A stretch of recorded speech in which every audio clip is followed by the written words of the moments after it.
What's up, everybody? Welcome to Podcast Now. I'm Alex. In this video, I want to talk about when we could realistically expect Resident Evil 9 to be announced. It's kind of funny because we all know it's happening. We all assume, I guess you don't really know, right? We all heavily assume it's happening. We know the code name of Apocalypse. We knew that from the Capcom leaks years ago that this was, their Resident Evil 9. I mean, it's just so obvious, even though Village and then the Rose DLC, right, ends the Winter's Family saga. Well, you still know that there's one more, at least in this trilogy, left. Now, there's been rumors and leaks that, it's going to be Chris. That's not hard to envision based off of how Village ended. But then also there's leaks of who would be in 9, who wouldn't be in 9, all of that jazz, right? My question is a little bit more simple of just when we could see it. It does obviously mean we have to look at when it could release. I know there's been some rumors as to it's not releasing anytime before 2024. Well, I think that's kind of obvious.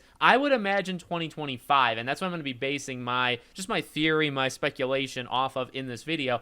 I think this game is not coming out next year. I think it's coming out the year after. Technically, we could look at the trend that Capcom has done to prove potentially that it's not coming in 2024. And what I will use for this is simply every Resident Evil game since 7 or since Biohazard, since that came out, when they announced the game versus when the game comes out. Now, there is one outlier, which I believe is Resident Evil 3's remake in terms of when they announced it to when it released. And so what they normally do is give around a year. It's roughly a year. It's not perfectly a year. Sometimes it's 9 months. Sometimes it's a little bit more. Sometimes it's June, or back in the day, E3, and they would announce it during E3 time, and then it would come out that following year, whether it be January or whether it be like March or April or whether it be, in that realm. So they'd give themselves roughly a year, sometimes a little bit less. Now, what we could use to prove that it's not coming out next year is the fact that we haven't seen it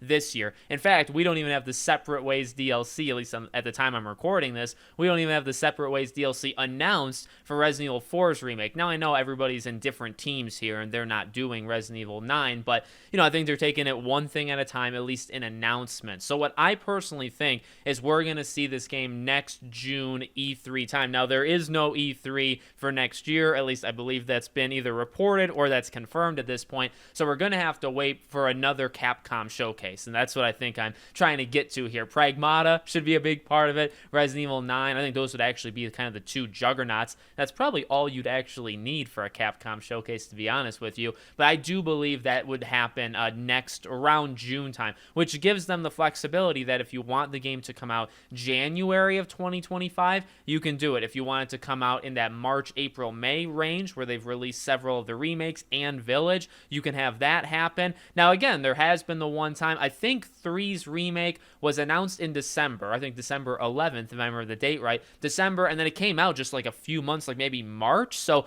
that one was or April, so very uncharacteristic. That one was like a 3-4 month turnaround, which I don't hate. I don't hate that at all. Like, to find out that they're making the game to then the game coming out in less than half a year, I'm all for. So I guess technically RE9 could come out in 2024 if you announce it at the Game Awards this upcoming December. Game could come out anytime before June and it would still fit what you have done in the past, but you've done it very rarely. It hasn't happened all the time, right? So for me, I think 2025, I think, that would give it obviously 4 years after Village, which was also 4 years after 7. I'm trying to keep that kind of theme. Look, also you have to think, as the gaming industry continues to go on, we know how long it takes to make a game. We know that it takes basically forever. Honestly, the fact that you could do it in 4 years is probably looked at on the faster side. That's like a speedster kind of studio nowadays, because most times it would take 5 or 6 years to even do a game. So I think 2025 being 4 years after Village,